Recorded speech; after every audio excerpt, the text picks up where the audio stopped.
Hi, I'm James Naylor Green, Professor Emeritus of Brazilian History and Culture at Brown University, and the National Co-Coordinator of the U.S. Network for Democracy in Brazil. This program is supported by the Washington, Brazil office. This is Brazil Unfiltered. Today, I have the pleasure of interviewing Tainah Pereira. She is a PhD student of International Political Economy at the Federal University of Rio de Janeiro. Tainah has a MA in Political Science from the Federal State University of Rio de Janeiro and a BA in International Relations from the Universidade Estácio de Sá.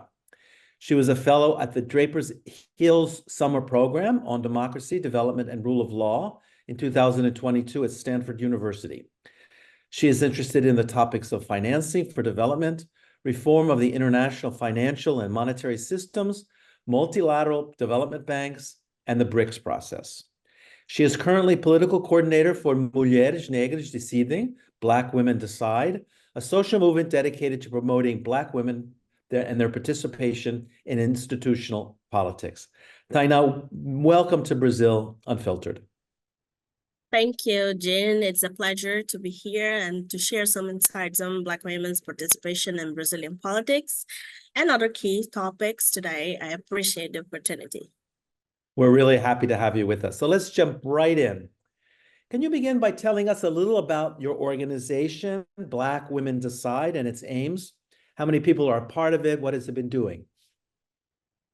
So we are a movement, a social movement, focusing on increasing the participation of Black women in Brazil, and especially in institutional politics. They may be elected representatives or be in a position like a minister or a special secretary in the government. It doesn't matter. We just want to see Black women in power. And we seek to address the severe underrepresentation that we have of Black women in decision-making spaces in Brazil.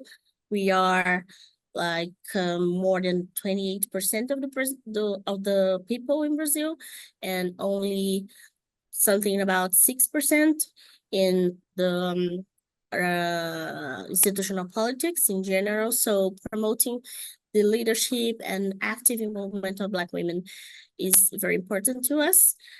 And we want to ensure that Black women not only have a voice, but they also have a power and are able to influence policies that directly affect their lives. So the movement is relatively new. We started in 2018 with 5 co-founders from different states in Brazil, and we are now about 250 Black women in 21 of the 27 states in Brazil. So we have been mobilizing hundreds and thousands through campaigns. We do training programs. We do research on political participation, especially electoral process. And of course, doing some partnerships with other social movements in Brazil, in Latin America, and other parts of the world. Wow, that's amazing. Your website highlights the influence of Rio City Councilor Marielle Franco, assassinated in 2018, in what is widely acknowledged as a political crime. Why is Marielle so important, and what is her legacy? Well, James, in fact, she was murdered at the same day we were launching the movement. So Marielle was a Black woman, bisexual woman from the favela. So she was really, really representative. We were all so shocked with her murder, and because of her importance and in being the voice of these traditionally so marginalized groups in Brazil. And we started the movement profiling a new group of Black women that the human rights and the grassroots movements that were entering the politics at that moment. She was elected in 2016, and along with Aura Carolina and Thalita Petroni, all from the same party, and Socialism and Freedom party, PSOL, I would say in Portuguese. And they are different. They are different kind of Black representatives. So the way she used it to work in politics and even as an activist before becoming a councilwoman, it was very interesting. It was kind of something new that we were looking very closely at that moment. So noticing that her impact in politics was so big and within such a short period of time, like a representative. She was already working in politics for 10 years by then, but as a councilwoman, she was only for 1 year and a half, less than a year and a half. So she fought for human rights. She fought for gender equality, against police violence, but relying on the rights of the policemen, and also, of course, the perpetrators. So her legacy is really important to mark this new era of Black women in politics in Brazil. She has a very big international impact as well. I mean, we founded the U.S. Network for Democracy in Brazil in 2018, and on the anniversary of her assassination, there were more than 50 public events that were organized in the United States alone. And that fame and her symbolism circulated around the world. So I think she became, in my mind, a symbol of resistance to what would be the extreme right in Brazil. Yeah, I think her assassination became a kind of symbol of the danger faced by those who challenge oppressive systems. I think it's something that everybody can rely on, a rallying point for activists across Brazil and internationally. So her life reminds us why representation in politics is so vital, I think. Absolutely. So at this point, is going to be having a municipal election soon for mayors and members of the city council. What is your evaluation of the overall performance of progressive candidates around the country? Is it going to be a challenging election for the left? What is going to be the situation in your prediction? I know it's always hard to predict what might happen, but how are you seeing the upcoming elections? Yeah. Well, the progressive field has been promising in some areas, but still challenging in others, and especially in regions dominated by the conservatives, like the Midwest in Brazil, the South. So the municipal elections are often more fragmented, especially in a big country like Brazil. And in general, we see local issues taking precedence, and that can work against a unified progressive agenda. But what we see as is that the candidates on the left, and they still are in the narrative of defending democracy, protecting the institutions, and this means very low for the major part of the population. So people are more concerned about daily things. So they are increasingly connecting with voters, trying to find this common ground, like talking about the social inequality, the climate change and its impacts. But particularly from the conservative and far-right movements, what we see is that they can connect better the cultural agenda and the thing about religion. And I know that you really want to know about the evangelicals. We talk more about that, but there is a growing momentum among grassroots movements that can make a difference. People is really demanding more a more strong role of the state in their lives, and in case of the elections happening this year, the figure of the mayor is really important to as a representative of the state and someone that will make people's lives better. So there is space to discuss things like the mobility and people, how the transports are so damaged, and how the government should offer to the population better conditions in health and education, etc. So these are agendas with the leftists are much more able to present good proposals, to present good, interesting solutions, things that will call people's attention than the far right. So when we can make the debate to go around the real issues, the real life, it's a good thing for the left. But it's difficult to promote the debate and to bolster leftist candidates when the debate goes for the topics like the public security or conspiracies and things like that. So yeah, when we talk about the real life struggles, the leftists are going well. So this is a local elections, but Lula has been involved, and what do you? He's growing in his popularity again. The country was very divided in the 2022 elections. He won by 51% of the votes to Bolsonaro's 49%. But his popularity is increasing, it seems. What do you think will be his impact on the elections, and what will the elections be impacting on Lula and his government? Well, it's actually really strange because now the Lula's popularity is not so high because of the fires that we are seeing everywhere in Brazil, especially in Amazonia.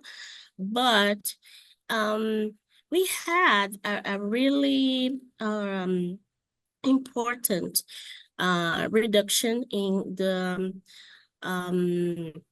inflation rates and the prices of the food.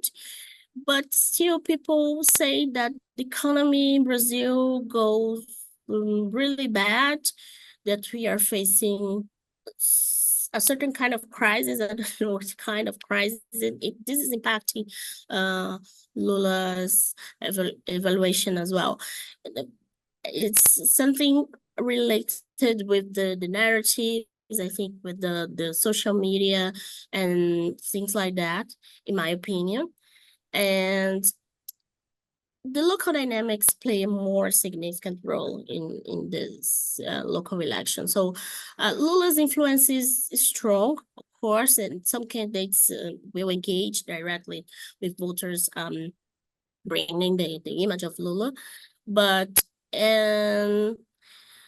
I don't see how this is going to impact most of the disputes locally. I have a good example to tell you about Black women that we are following very closely.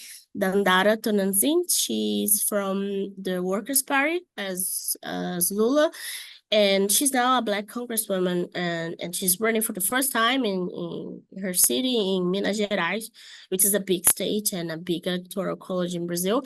So she connects the campaign, her campaign, with Lula all the time. Lula has been with her a few times during this campaign, and she's going really, really well. She might be the first female to be a mayor in her city in all time. So it's interesting to see. Like in the biggest states, it has some importance. The approval of the Lula or Bolsonaro, it has some importance, like in Minas Gerais, São Paulo, and Rio de Janeiro. It's very interesting you mentioned Nandara, because the Washington Brazil office is doing a collaborative project with her on the Cerrado, because she is a part of the Brazilian Savannah, Uberlândia, which is the gateway to the savannah, the grasslands. And people know about Amazonia, but they don't know much about the other biomes that are endangered. Yeah. And so we're very excited working with her, and let's hope that she's victorious. So Bolsonaro lost the 2022 elections, and he's not allowed to run for office, although there have been people in Congress who are trying to change the ruling of the Brazilian electoral court, which prohibited him from participating in elections for a period of time. But do you think he has influence still in Brazil, and what influence he has in municipal elections and beyond these elections?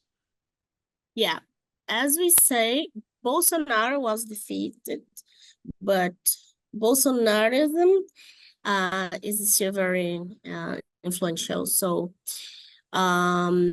he was really able to cultivate a strong base, particularly among conservatives and the evangelical voters, and the agro business sector in Brazil, and this will reflect somehow in the municipal elections. So yes, the Bolsonarism still have a very, very expressive influence in the elections. I can't say if Bolsonaro himself is so important. In my city, here in Rio de Janeiro, yes. When his candidate here started to associate the campaign with Bolsonaro, he raised in the polls and started to appear with more intentions. But now he's stuck. So I think there's the limit because of Bolsonaro's rejection. While in São Paulo, we say that we have two candidates representing this Bolsonarism, and one of them is really, really well and with very low rejection from the public, and who is the mayor currently, Nunes, Ricardo Nunes is like. And the other one is much more radical. He's like a digital influencer and a coach and something, but he's so aggressive. People is now starting not to see him really as a good option, you know. So Bolsonaro, he must be aware, I think, that he might change his strategies to keep his influence, you know, because there are many people like playing roles, like acting like him in different grades, I would say, to try to capture this this part of the voters. But yeah, even beyond these elections, the ideology will persist, of course. It shape the political landscape in some way. And especially because there is not a strong counter narrative, as I said, from the progressive side. So we keep saying that we must protect the institutions, that we must protect democracy, but we do not say what it means, like in practical life. So they appear how the superheroes that will solve all of the problems. So.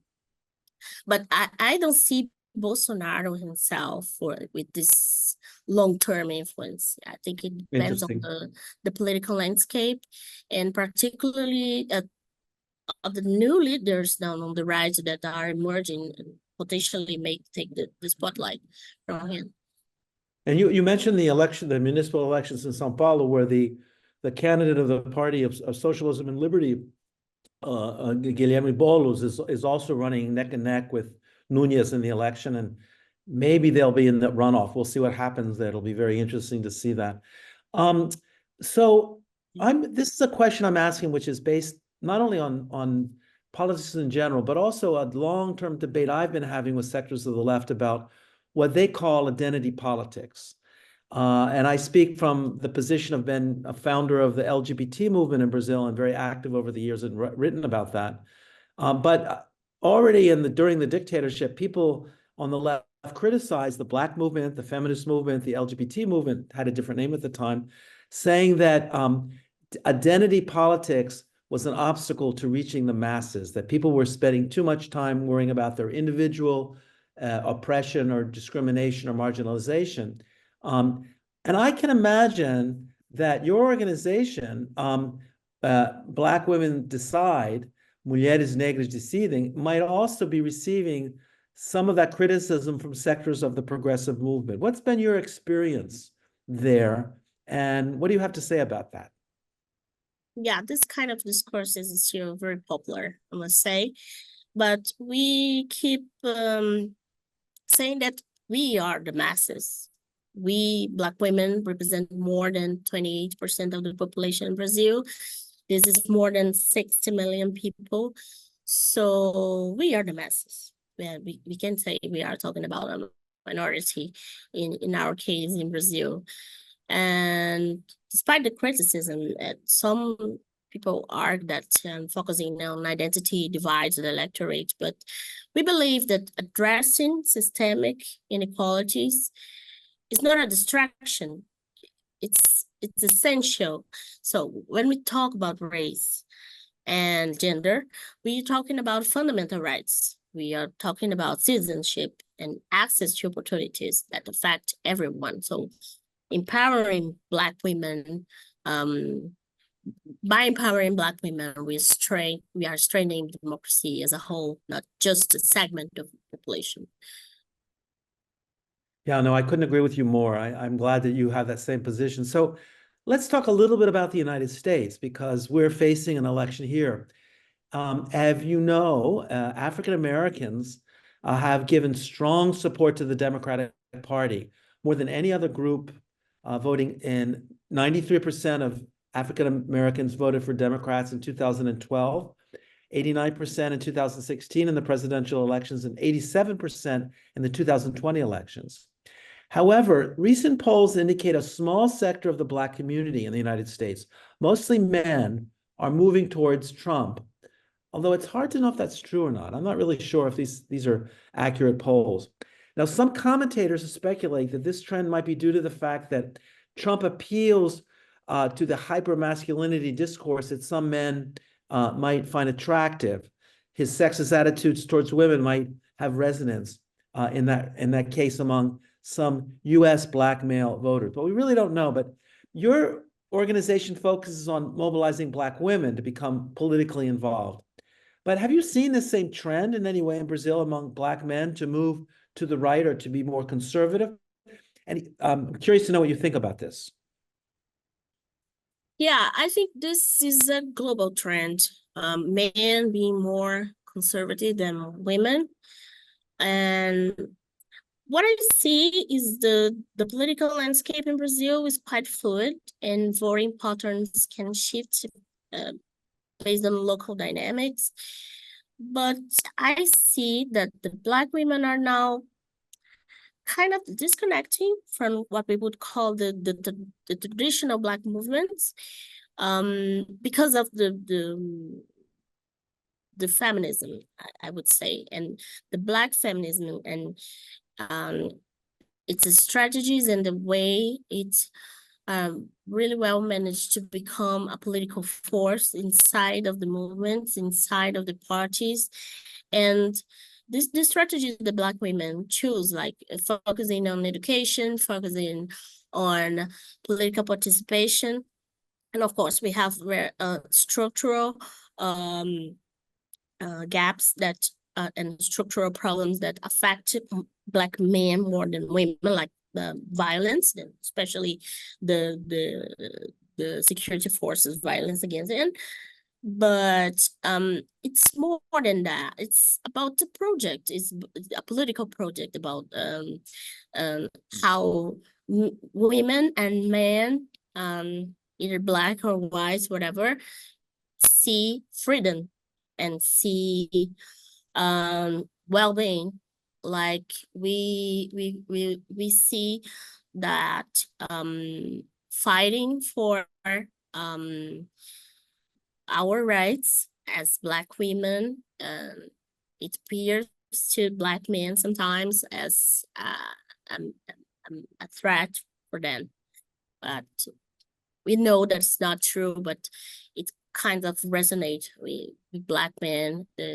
The idea that the rights of women are going to diminish the rights of men in some way. So it's something that we are monitoring, especially because when we started discussing the quotas in the elections for Black candidates and how the public funds would be distributed between Black men and Black women. Black men were really deaf to our demands,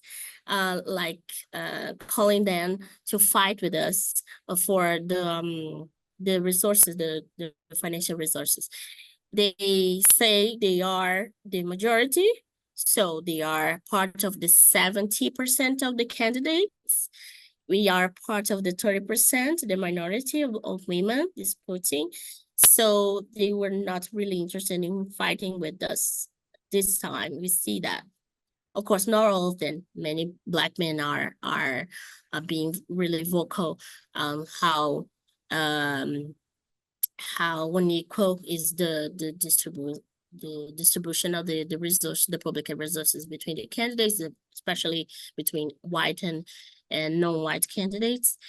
But when we talk about power, yeah, there is a disconnection. And it's something we are monitoring closely as we engage Black communities, because we cannot fall in the trap that we always see, that who is in the power will always want us to fight ones against others. So we must create a bridge. We must create a way to reconnect as a community to fight for our rights collectively. So yeah. You mentioned the quotas in the political parties for the number of candidates. And there's another system in Brazil, which many people who listen to Brazil Unfiltered know about, which is the highly successful proposal that was a demand of the Black movement, but then was carried out, for example, in the State University of Rio de Janeiro for quotas for university. Mm-hmm. I've been going to Brazil. I've been connected to Brazil for 50 years. I studied at the University of São Paulo in the 70s. And what is really striking is how the universities, the public universities, changed in their composition, because they used to be really for mostly large majority middle-class white people or upper-class white people who could go to the free public universities, the federal universities, and poor people who couldn't get into those universities because they didn't pass the exams had to pay tuition to get into to go to a private school, and it was much harder to do that. Mm-hmm. And what I'm struck at, I just curious to ask you this: what do you see as the impact of that really change and creating a generation of young Black and Indigenous and some trans people, many women among them, who have gone through the university and then are now really feeling empowered to become leaders in social movements or in politics or in government? How do you see all that? Yeah, sure. You're absolutely right. And it's, as I said, they say that they are not the leaders now because they have been killed.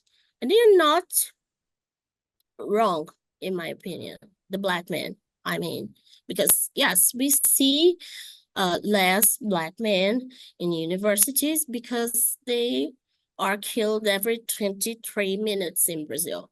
Black men between 16 and 35 years are the largest group in the murders in Brazil.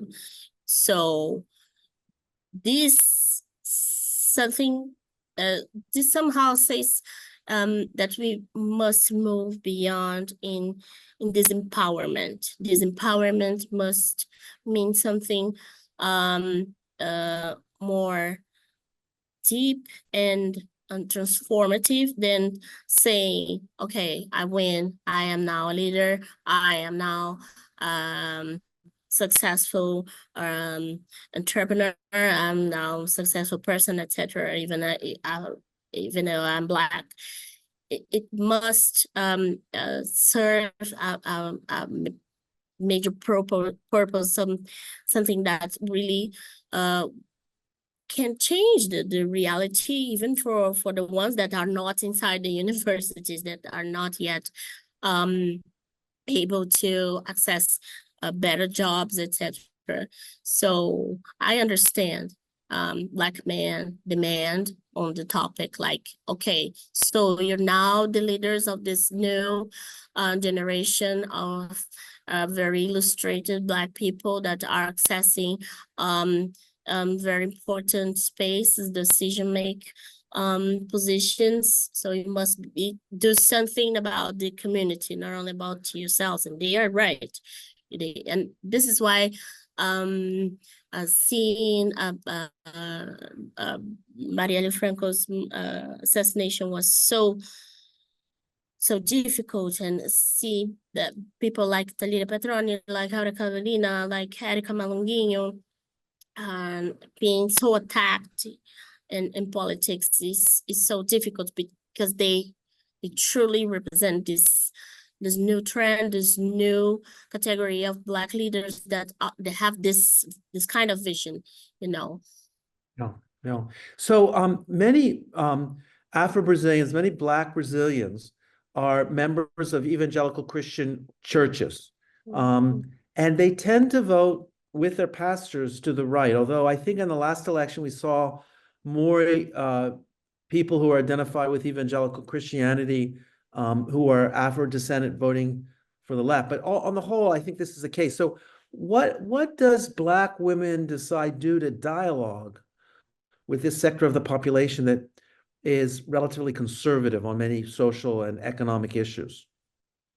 Yeah, one thing interesting is that being the largest populational group in the country makes us the majority in many groups. So Black women are also the largest part of the evangelical Christians in Brazil. So what we see and what we say, like, to avoid this narrative that the Black people, especially the Black women, are being, and I know, seduced by the right, is that they are our mothers, aunts, sisters, and we must talk to them like that and stop looking from above and like tokenizing the evangelical group as they were something different than us. They are not. We are part of the same groups, and it's not because we went to university that we are better than them, and we are more than able to build these bridges and connect the real debates, the real struggles we have with their lives. So we can talk about like public security, talking with these Black evangelical women about their sons that are incarcerated. We can talk about public health and even abortion, explaining to them that we are not talking about making abortion something that we do like daily, like it was nothing, but we do not want these Black women that they know, that are their neighbors, their nieces, they do not deserve go to jail because of an abortion. We must talk about it, like they have the right to access the public services, and they must navigate through the city, and they deserve to have zero tax public transport. So this is the way we use to dialogue with the Black evangelicals, talking about the real life, talking about their concerns, their daily concerns, and not treating and dealing with with them like they were something completely different that we've never seen. We have seen all lives. They are mothers and sisters, fathers, etc. So the US presidential elections will be taking place in a month or so. What do you think will be the impact in Brazil if Trump wins? Or how do people in Brazil that you talk to view Kamala Harris, who will be the first Black woman elected to the presidency in the United States and one of a very few prominent Black women leaders in the Americas? We have other examples, but it would be quite significant. How are people thinking about the US elections in Brazil that you talk to, that you're in contact with? Yeah, we did a couple posts on Instagram about Kamala Harris, because we have been following very closely the group that is supporting her, Win with Black Women, since the very beginning, since before she was announced as the Democrat candidate.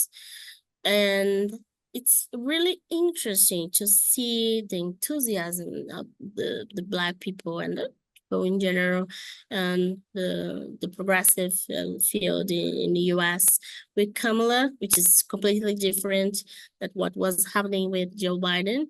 And this must say something to us. So people really wants to see transformation, even though the options that are on the table now are not the best options, are not the ideal options. The leaders are not the ones that we would like to see, but we see something different. We see something that points to a different future in politics. So let's support her. Let's see what comes.